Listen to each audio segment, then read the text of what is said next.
Hello Ram sir. Hi Naraju. Visualization 2.0 happy money. Previous వీడియోలో ఒక అర్హతని మనం ఎలా పొందుతాము, దానికి ఎలాంటి స్కిల్ కావాలి అనుకునేటువంటి దానికి మాట్లాడేటప్పుడు చిన్న బ్రీఫ్ లాగా మీరు ఒక మంచి క్వాలిటీ వీడియోని ఇవ్వడం జరిగింది. అందులో ఎమోషన్ యాడ్ చేసి, అంటే నాకు బాగా అనిపించినటువంటి విషయం ఏదైనా ఉంది అని అంటే, స్పిరిచువల్ పాయింట్ నుంచి చూసినప్పుడు అక్షయ పాత్ర థియరీని మీరు చెప్పడం జరిగింది.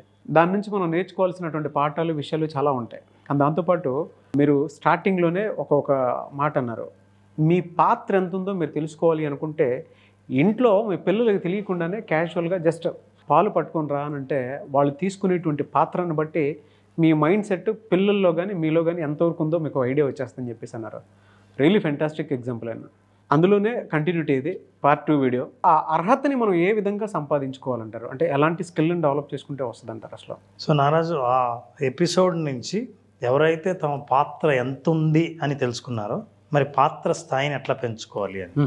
So how to enhance hour container. మనకు అర్హతకు మించి కావాలని అనుకోవడం కాకుండా ఎంత అర్హత ఉందో తెలుసుకొని ఆ అర్హతను పెంచుకోవడం ఎట్లా ప్రయత్నించాలి అని. ఉదాహరణకు మనం ఇప్పుడు ఈ బొమ్మ చూస్తే చాలామందికి నాకు చెప్పాలనిపిస్తుంది, చాలా పిక్చర్లు మనవి భావాత్మకమైనవే తప్ప నిజంగా జీవితంలో ఇట్లాంటి పెట్టే వస్తుందని, దాని నిండు మీరు ఇట్లా నొక్కి తొక్కి ఇట్లా డబ్బును పెడతారని కాదు. చాలా విషయాలు మన జీవితంలో భావాత్మకమైనవి. ఆనందం, తృప్తి, సంపద, ఇవన్నీ భావాత్మకం. నాగరాజు, మర్చిపోయి మనం ఈ వీడియో చేయడానికి నీకు టైం ఉందా?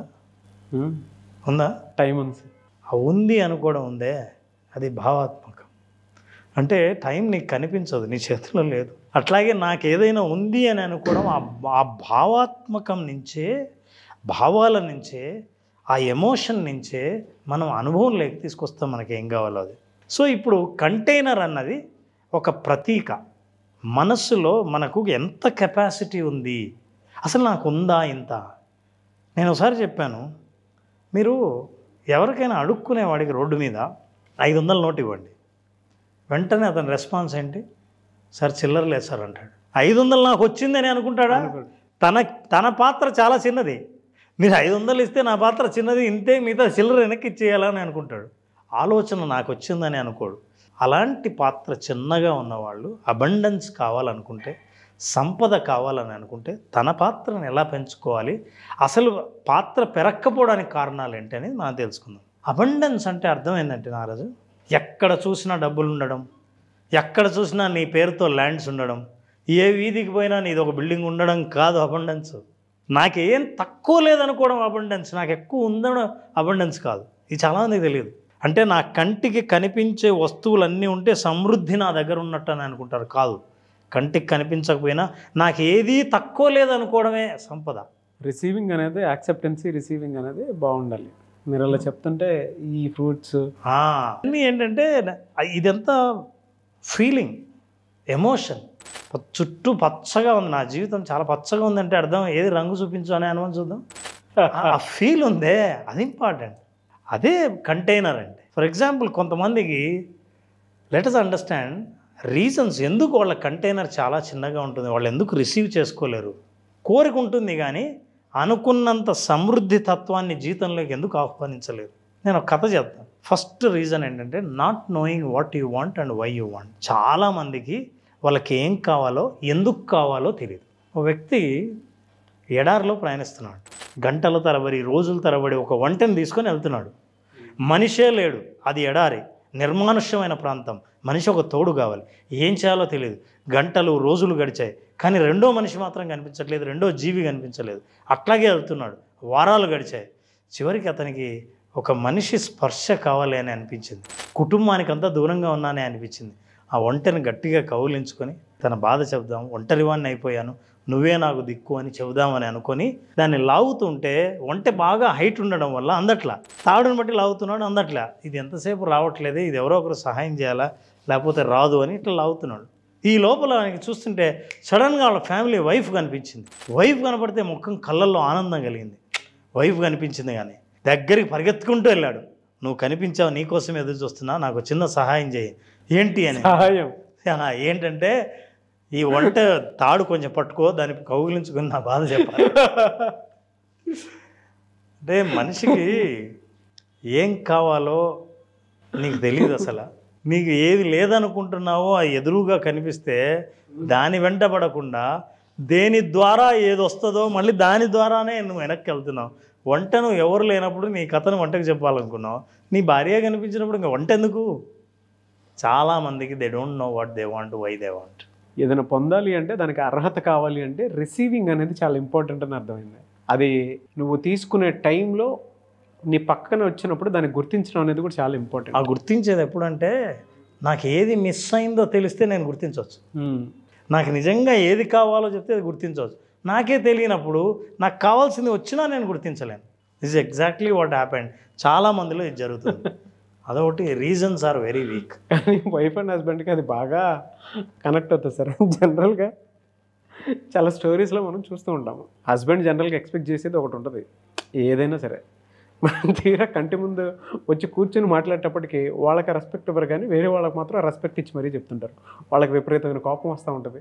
నిజం, నువ్వు చెప్తుంటే నాకే గుర్తు వస్తుంది. ఆ భర్త ఎప్పుడు టైం ఇవ్వడంట. టైం ఇవ్వడు, అసంతృప్తిగా ఉన్న భార్య ఒకరోజు సాయంత్రం కూర్చుంటాను, ఇప్పుడు దొరికావు, నువ్వు అసలు టైమే ఇవ్వడం లేదు తెలుసా, నువ్వు టైం ఎప్పుడు ఇస్తావో నాకు, నువ్వు చెప్పాల్సిందే అని ఒక గంట సేపటి నుంచి టైం ఇవ్వడం లేదన్న విషయం గురించి వాదించిందంట. అసలు ఈ గంట నీ దగ్గర ఉన్నాడు కదా, ఆ టైంని ఉపయోగించుకున్నావను లేదనే విషయాన్ని నువ్వు చెప్తున్నావు. చాలామంది అంతేనారు. నీకు ఏది లేదో ఎప్పుడు బాధపడుతుంటావు, నీకు నిజంగా ఏం కావాలో నీకు తెలియదు, ఎందుకు కావాలో తెలియదు. తెలియని వాళ్ళు వాళ్ళ పాత్ర ఎప్పుడు చిన్నగానే ఉంటుంది, పెంచలేరు. They cannot enhance. రెండవది మనం ఏం చెప్తామంటే రీజన్ ఈజ్ వీక్. నీకు ఎందుకు కావాలో విపరీతమైన సంపద, నీ బాక్స్ ఎంత పెద్దది చేసుకోవాలో, పాలు తెమ్మంటే నాకు 10 లీటర్లు కావాలండి, ఏం చేస్తావు? నీ కెపాసిటీ ఎంతో, నువ్వు రోజు వాడకం ఎంతో, అన్ని పాలే వాడతావు, మిగతా ఏం చేయాలి? నువ్వు పెరుగు చేసినా ఏం చేస్తావు?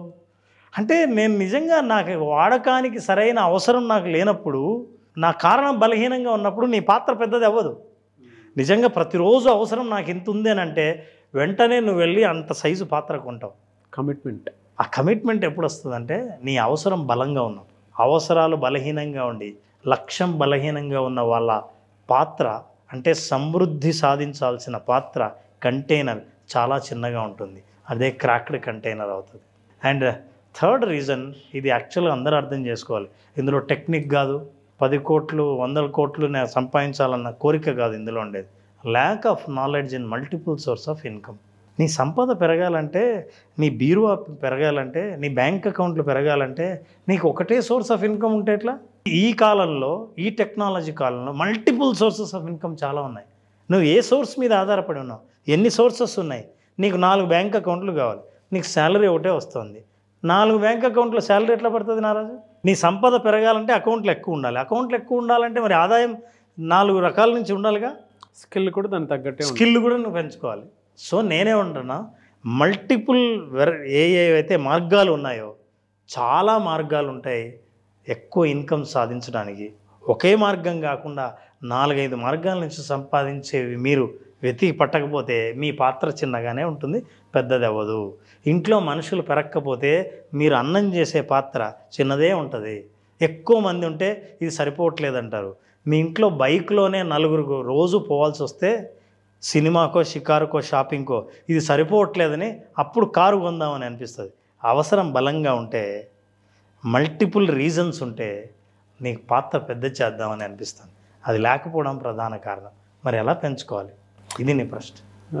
మీరు అనే దాంట్లో నాకు ఇంకోటి అంటే, అవసరం బలంగా ఉంటే అవకాశాలు కూడా అంత బలంగా కనిపిస్తాయని చెప్పడానికి మాత్రం బెస్ట్ ఎగ్జాంపుల్. అంటే ఈ lack of knowledge and multiple sources of income. అంటే అవసరాన్ని గుర్తించాలి. చాలామంది చేసేటువంటిది మన ఇంటి సౌకర్యాలు చాలా బలంగా మనకి ఆ అవసరాన్ని నేర్పించేలాగా అవకాశాలు క్రియేట్ చేస్తూ ఉంటాయి. బట్ మనం చూసే విధానం, ఫోకస్ ఎన్ని అవసరాలు ఉన్నాయనేటువంటి విషయం బలంగా గుర్తించగలిగితే అన్ని అవకాశాలు మనకి మల్టిపుల్ సోర్స్ ఆఫ్ ఇన్కమ్ కింద కనిపిస్తాయని చెప్పేసి అర్థమైంది నాకు. ఇప్పుడు ఇంట్లో ఒకడివే ఉన్నాడు అనుకో, నువ్వు పనిచేసే ఆఫీస్ మీ పక్కిళ్ళే అనుకుందాం, ఒక కారు కొనాలన్న ఆలోచన వస్తుందని రాదు. అసలు ఏం అవసరం అంటాడు అసలు. సో నీ అవసరం చాలా బలహీనంగా ఉన్నప్పుడు కోరిక పెద్దది ఉన్నా అది బలహీనంగానే ఉంటుంది, కాబట్టి నీ పాత్ర పెద్దది అవ్వదు. ఇది ఎట్లా సార్ అంటే ఈ వే ఆఫ్ థింకింగ్లోకి మనిషి వెళ్ళాలి అనుకున్నప్పుడు, మల్టిపుల్ ఇన్కమ్ సోర్స్లోకి వెళ్ళాలి అనుకున్నప్పుడు ఎలా? యాక్చువల్లీ నాలెడ్జ్, స్కిల్ పెంచుకోవాలి. ఇప్పుడు నీ స్కిల్ చూసి నీకు 2-3 రకాల స్కిల్స్ ఉన్నాయంటే 2-3 రకాల ఆదాయాలు వస్తాయి. స్కిల్ పెంచుకోవాల్సిన దానికి ఆల్టర్నేటివ్ లేదు. రెండవది రిసోర్సెస్ ఎక్కడున్నాయో డిస్కవర్ చేయాలి. అంటే శ్రమతో కూడుకున్న పని వెతకాలి, ఎన్ని రకాల ఎన్ని మార్గాలు ఉన్నాయని. అప్పుడు కదా నీ అర్హత పెరుగుతుంది. నీ అర్హత పెరిగేది ఎప్పుడంటే నీ క్యాపబిలిటీ పెరిగినప్పుడు అర్హత పెరుగుతుంది. క్యాపబిలిటీని పెంచుకోవాల్సిన అవసరం ఉంది. సో నారాజు ఇప్పుడు మన ప్రశ్న ఏంటంటే, మనసులో ఉన్న ఆ సమృద్ధి పాత్ర, నాకు రావాల్సిన సంపద యొక్క పాత్ర చిన్నదైతే ఇంకా నేను పెంచుకోవాలనుకుంటే ఎలా పెంచుకోవాలి, ఎందుకు పెంచుకోలేకపోతున్నాం అన్నది కారణాలన్నీ చూసాం. ఎలా పెంచుకోవాలో చూద్దాం. How to enhance the capacity. ఈ బీరువా పెరగాలి, ఇందులో బ్యాలెన్స్ పెరగాలి, నా అకౌంట్లు పెరగాలి. నేను ఏదైనా సరే నేను పెంచాలని అనుకుంటే పెరక్కపోవడానికి కారణాలు చూసాం. ఓకే, ఇప్పుడు నాకు కారణాల వల్ల అర్థమైంది. ఇప్పుడు నేను ఎలా పెంచుకోవాలి? Number 1, identify which are the abundance is lacking. Which abundance is lacking అనేది నీకు తెలియాలి. సమృద్ధిలో చాలా ఉన్నాయి నారాజు. ప్రపంచం తెల్లవారు లేచినప్పటి నుంచి డబ్బులు, నోట్లు, కరెన్సీ కాదు.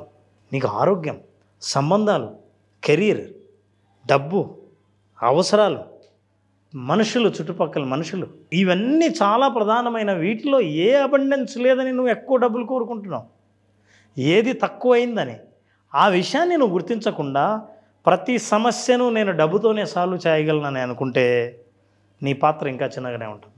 ఎందుకంటే నీ కారణం అంత బలంగా లేదు. ఏ కారణం? నా ఇంట్లో అందరి ఆరోగ్యాలు చాలా బాగుండాలి అని కోరుకోవడం, డబ్బులు కోరుకోవడం కాదు.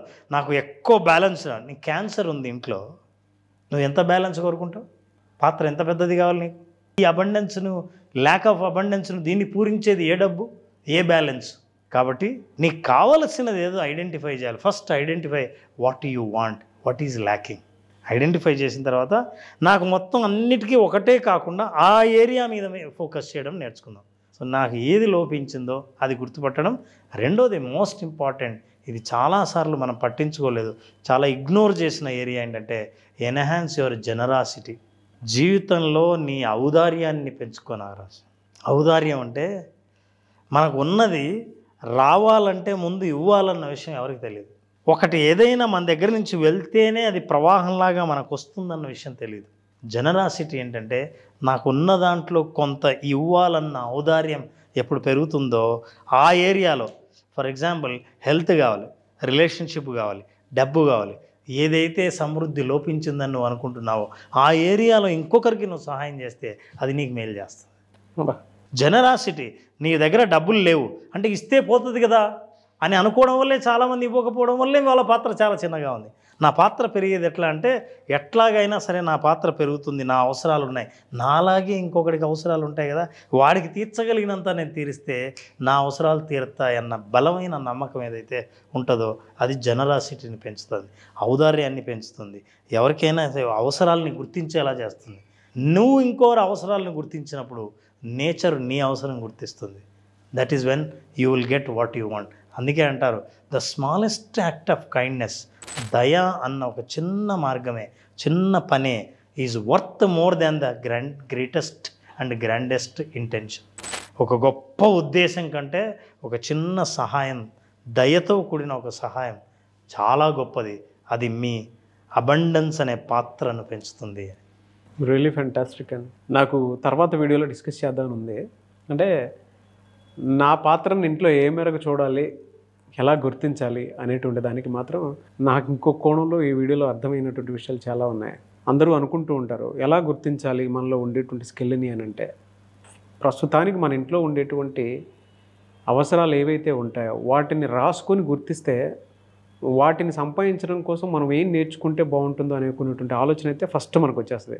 అదే అతిపెద్ద స్కిల్. మీరు నేర్చుకోవాల్సిందే అది. మనం ఫుడ్ కోసం ఏదేదో వెయిట్ చేసుకుంటూ ఉంటాం. మనకు కావాల్సింది అబండెన్స్ కావాలి అనుకుంటే మన సౌకర్యాలను ఏర్పరచుకోవటమే మన అబండెన్స్. నారాజు, నీ పాత్ర సైజు తెలుసుకోవాలనుందా? మీలో ఎవరైనా సరే నిజంగా నా పాత్ర సైజ్ ఎంతో నేను తెలుసుకోవాలని అనుకున్న వాళ్ళు కింద కామెంట్లో టైప్ చేయండి, I want to know my container size అని. I want to know my container size అని.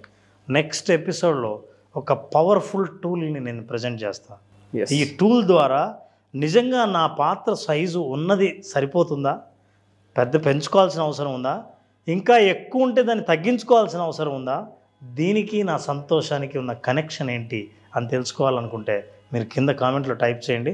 ఖచ్చితంగా నెక్స్ట్ ఎపిసోడ్లో మనం టూల్ గురించి మాట్లాడుతున్నాం.